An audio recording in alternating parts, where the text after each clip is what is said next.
Winter had come down hard on Millbrook the year they opened the ground behind St. Stephen's. Snow squeaked under boots and clung to the black wool of the constable's coat.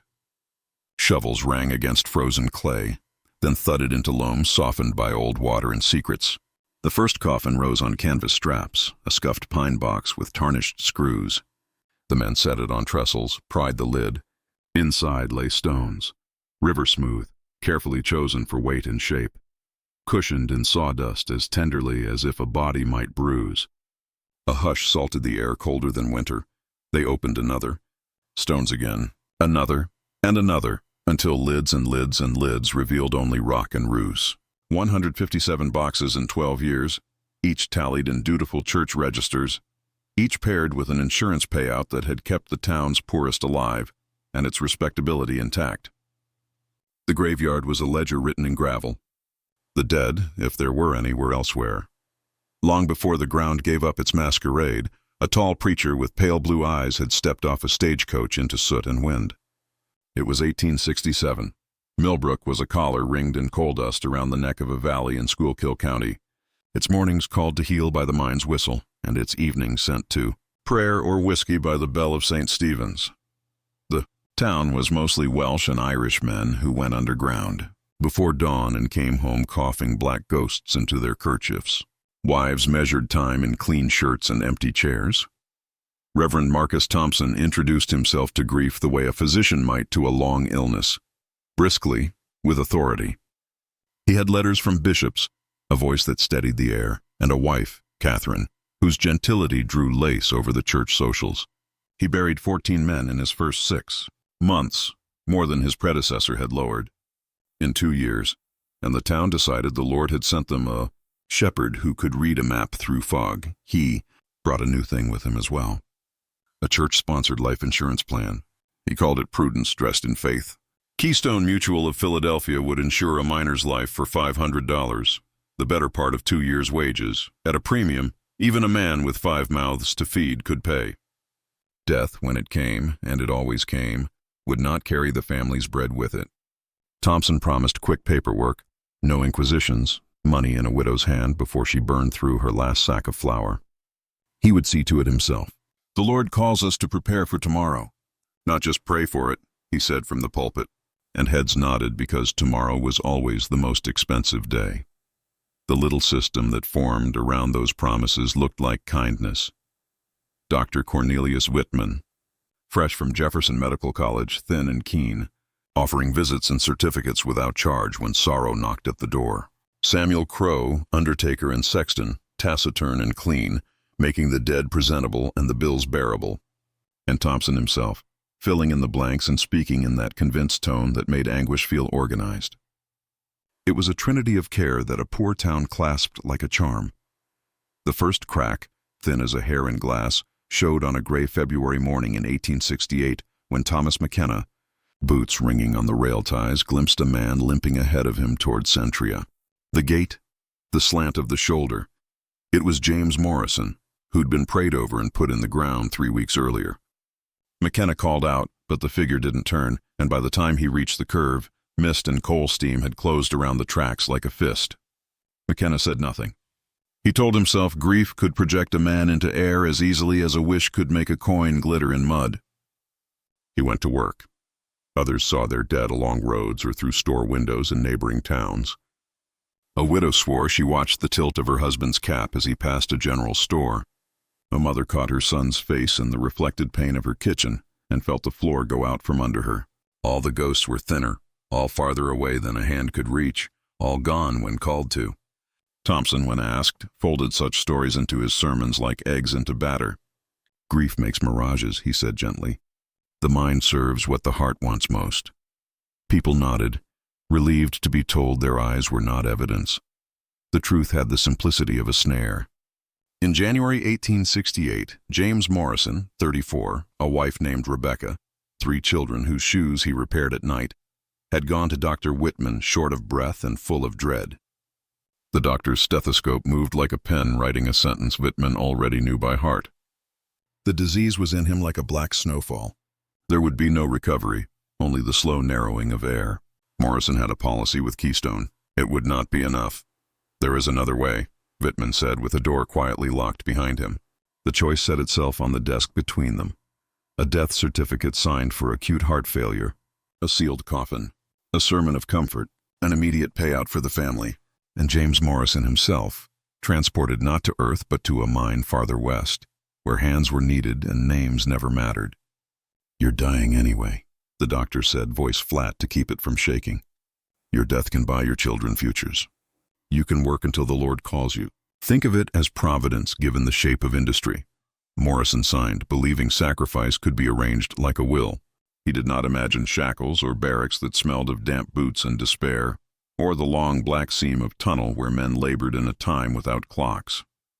He did not imagine he would see a coal train side one night and choose not to run, because what waited back in Millbrook for a man risen from a coffin? Fraud charges, disgrace, the knowledge that the roof over his children's heads had been bought with a lie. He stayed and learned a new silence. That first success drew a line through the town that only a few could see. Men with diagnoses, with injuries that ended wages, with debts that would drown their families, were offered the same Christian arithmetic. The coffins Crow sealed fast for reasons of hygiene, the quick payouts, the shipments of the no longer dead, by rail, by wagon, to operations that mined coal illegally from treacherous seams and paid in gruel and lodging. Those who survived long enough to learn the map of their captivity understood what they had purchased, not salvation, but disappearance. Thompson learned faster than the town did. He learned whom to approach and when. Not the family buoyed by cousins and congregations, but the household alone at the edge of things. The wife who did not know which neighbor to ask for a sack of flour, the man who had already begun to measure stairs with a wheeze. He learned how to preach lambently about burdens shared and cups runneth over while keeping a ledger more precise than prayer. The insurance company sent him letters of regard. His files were immaculate, claims unquestioned, profits tidy. He taught himself to call it charity without letting the word catch in his throat, and then the suit stepped off a train. Colonel Harrison Blackwood smelled faintly of cigar and victory. He wore the war like a credential and the coal fields like a board he chaired from the top of the table. He saw in Thompson a man who could convert piety into supply chain. 500 men, he said in the church office, laying a gloved hand on a map. Premium rates. Rapid delivery. The numbers pulsed like a fever. $75 a head, a fortune for a minister who had learned to flirt with ruin and call it rescue. The colonel wanted more than the dying. He wanted the robust, the young, family packages sold as Western opportunity. Thompson's eyes did not change color when Blackwood spoke, but something in them stilled. Cornelius Wittmann hesitated. This was no longer a perverse answer to terminal illness. This was the manufacturing of sorrow. Samuel Crow did not hesitate. He suggested variety.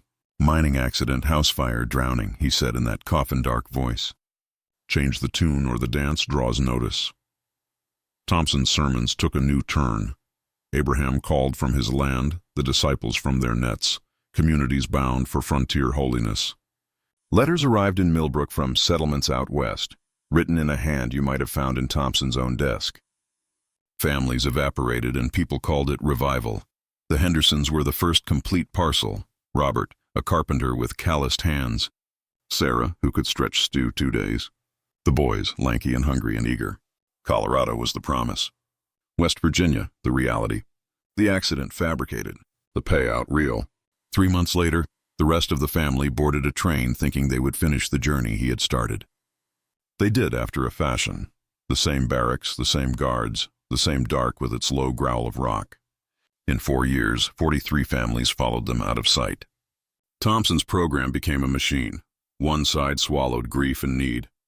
The other side spat out money and labor. The machine was too large to hide forever. Church superiors frowned at the density of death in one parish ledger. Insurance auditors whose faces had previously never warmed to suspicion began to stare. And in a boarding house on Elm Street, a widow who read newspapers with her morning tea found her husband's name under the wrong date. Rebecca learned the cadence of testimony, the careful sentence, the pause where pain collected, the turn to law. She rode trains, shook hands in the Capitol, spoke in rooms where men folded her story into new statutes. She kept her boarding house too, Because women must continue to make coffee and sweep floors even after the worst things have been named. She lived until 1923, the year men with cold hands lifted those lids behind St. Stephen's and found what she had known. The dead had been accounted for in money, not buried. The final count grew monstrous in retelling. 157 documented victims, hundreds more enslaved and recovered or lost, $800,000 in payouts over the decade, a wealth measured against the absence of breath. But numbers are a poor language for certain things. Better to say, a husband returned older than his years and learned to sit in sunlight without flinching. Better to say, a town learned the difference between a good voice and a good man. Better to say, never hand your vigilance wholly to those who want it. Thompson died in a cell, convinced to the last that history would absolve him because he had harnessed suffering to a purpose. He wrote it down, of course. Men like him cannot resist their own scripture. The pages survive. So do the photographs of a widow in a doorway, a doctor's fine hand where it shouldn't be, the blank beds in the barracks after the rescue. On winter days, the wind still combs the grass behind the church like fingers through hair. If you stand a while, breath sifting white, you may hear a town's long exhale. It says, count better, dig sooner. If a kindness is efficient, ask why. It says, do not confuse a steady voice with a steady soul. And beneath it, quieter but persisting as coal heat in walls, another sound, a latch lifting at last, a door in the dark opening.